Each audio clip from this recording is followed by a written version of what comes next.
അങ്ങനെ ഞങ്ങൾ കോയമ്പത്തൂർ ഇഷായോഗി ടെമ്പിളിൽ എത്തി കേട്ടോ. ഒരു 6 മണി 6:30 ആയപ്പോഴേ ഞങ്ങൾ എത്തിയേ. അപ്പം തന്നെ നല്ല തിരക്കായിരുന്നു, വണ്ടി ഇടാനൊന്നും സ്ഥലം ഉണ്ടായില്ല കേട്ടോ. നല്ല തിരക്കും കാര്യങ്ങളാണ് കേട്ടോ, ഒരു രക്ഷയില്ല, ഭയങ്കര തിരക്കാണ് അവിടെ. ആ നേരത്ത് ചെന്ന് കഴിഞ്ഞാൽ നല്ല രസമാണ്, നമുക്ക് വെയിലില്ല കണ്ടോ, നമ്മുടെ ശിവനിരിക്കണതാണ്, നമുക്ക് വണ്ടി ഇടുന്ന അവിടെ തന്നെ ഒന്ന് കാണാൻ പറ്റും. അപ്പോൾ നമുക്ക് അവിടെ നിന്ന് വണ്ടി ഇട്ടിട്ട് കുറച്ച് നടക്കാനുണ്ട്, നന്നായിട്ട് തന്നെ നടക്കാനുണ്ട്.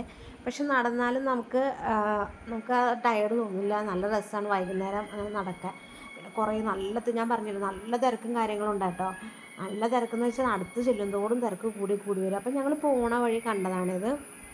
അവിടെ കാളയ്ക്ക് ഇത് കാളയല്ലേ, ഓക്കെ, കാളയ്ക്ക് ഫുഡ് കൊടുക്കുന്നത് അവിടുത്തെ വഴിപാട്. അപ്പോൾ ചോദിച്ചു കഴിഞ്ഞപ്പോൾ പറഞ്ഞു അവിടുത്തെ വഴിപാടാണെന്നാണ് പറഞ്ഞത്. എന്തോ ഉണ്ട പോലത്തെ സംഭവമാണ് വയൽ വെച്ച് കൊടുക്കുന്നത് കേട്ടോ. അപ്പം നോർത്ത് ഇന്ത്യൻസ് കുറേ പേര് അങ്ങനെ ചെയ്യുന്നുണ്ട്. അപ്പോൾ അമ്മ അത് കണ്ട് നോക്കിക്കൊണ്ടിരിക്കുകയാണ് എന്താ സംഭവം എന്ന് അറിയാൻ വേണ്ടി. അപ്പം ഞാൻ പറഞ്ഞു നമുക്ക് കുറച്ച് വീഡിയോസും കാര്യങ്ങളും എടുക്കാം, കാരണം അത്രയും നല്ല ഭംഗിയുള്ള സ്ഥലം, അടിപൊളി. ഇവിടെ വന്നിട്ട് വീഡിയോസും ഫോട്ടോസും എടുത്തിട്ടില്ലെങ്കിൽ നമുക്ക് നഷ്ടം തന്നെയാണ് പറഞ്ഞു. അപ്പം അമ്മ പറഞ്ഞു നിങ്ങളന്ന് ഫോട്ടോസൊക്കെ എടുത്തോ, ഞാൻ പയ്യെ നടക്കാമെന്ന് പറഞ്ഞാൽ അമ്മ പയ്യെ നടന്ന് പോയിട്ടോ. അപ്പം ഞാനും ഇങ്ങനെ നടന്ന് ഫോട്ടോസും വീഡിയോസൊക്കെ എടുത്തു.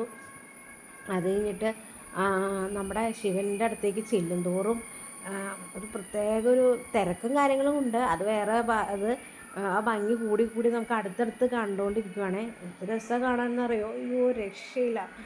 അത് ആ നേരത്തും കൂടി ചെന്ന് കഴിഞ്ഞപ്പോൾ അടിപൊളിയായിരുന്നു, നല്ല വൈബാണ്. നല്ല വൈബെന്ന് വെച്ചാൽ നമുക്ക് ചൂടില്ല, നല്ല ഒരു ചെറിയ തണുപ്പ് കാറ്റുണ്ട്. എന്നാൽ ഒരുപാടൊന്നുമില്ല, ചെറുതായിട്ട്.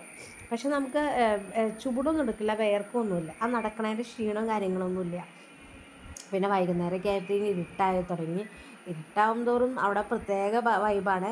പിന്നെ ഇതിൻ്റെ തൊട്ട് ബാക്കിൽ ഒരു സന്യാസി ആശ്രമമുണ്ട്. പക്ഷെ അവിടെ ഒന്നും ഞങ്ങൾ പോയില്ല. അങ്ങോട്ടേക്ക് പിന്നെ വണ്ടിയിൽ പോകണമെന്ന് പറഞ്ഞു, പിന്നെ നടക്കാനുണ്ടെന്ന് പറഞ്ഞു, പിന്നെ അങ്ങോട്ടൊന്നും പോയില്ല. പിന്നെ അവർ പറഞ്ഞു ഇവിടെ ഒരു 7 മണിയാകുമ്പോൾ നമുക്ക് ലൈവ് ഷോ ഉണ്ട്, അതും കൂടി കാണണം എന്നുള്ള രീതിയിൽ ഞങ്ങൾ നിന്ന് കേട്ടോ. അടിപൊളിയാട്ടോ അവിടുത്തെ ലൈവ് ഷോ. അത് ഞാൻ വേറെ വീഡിയോ ആയിട്ടിടാം, ഇതിനകത്ത് കൊള്ളില്ല. അടിപൊളിയാണ് ലൈവ് ഷോ. അവിടെ ചെല്ലണവർ ഞാൻ പറയുന്ന ഉച്ചനേരത്ത് ചെല്ലരുത്, ഒരു 6 മണി ഈ സമയത്തൂടെ അവിടെ ചെന്ന് കഴിഞ്ഞാൽ നമുക്ക് ആ ലൈവ് ഷോ കണ്ട് ഒരു 20 മിനിറ്റ്, 7 മണിക്ക് സ്റ്റാർട്ട് ചെയ്യും, ഒരു 20 മിനിറ്റാന്ന് തോന്നും, അതും കണ്ട് നമുക്ക് വീട്ടിലേക്ക് തിരിച്ചു പോകാം. അടിപൊളിയാണ്. അവിടെ പോയി കഴിഞ്ഞ് കഴിഞ്ഞാൽ പോകാത്തവർ പോകണം, അവിടെ നമുക്ക് പോകാൻ പറ്റുന്നവർ പോകണം എന്നാണ് ഞാൻ പറയുന്നത്. അടിപൊളിയാണ്, എനിക്ക് അത്രയ്ക്ക് ഇഷ്ടമായി, നല്ല രസമാണ്. അവിടെ ചെന്ന് ഞങ്ങളെല്ലാവരും കൂടി, ഇപ്പം അവിടെ ചെറിയതായിട്ട് ചെളി ഉണ്ടായിരുന്നു, ഞങ്ങളവിടെ ചെയ്തിട്ട് ഇരിക്കാനൊന്നും, ഒന്നാമത് വെള്ള സാരിയാണ്, നിറച്ചും ചെളിയാവുന്നവർക്ക്.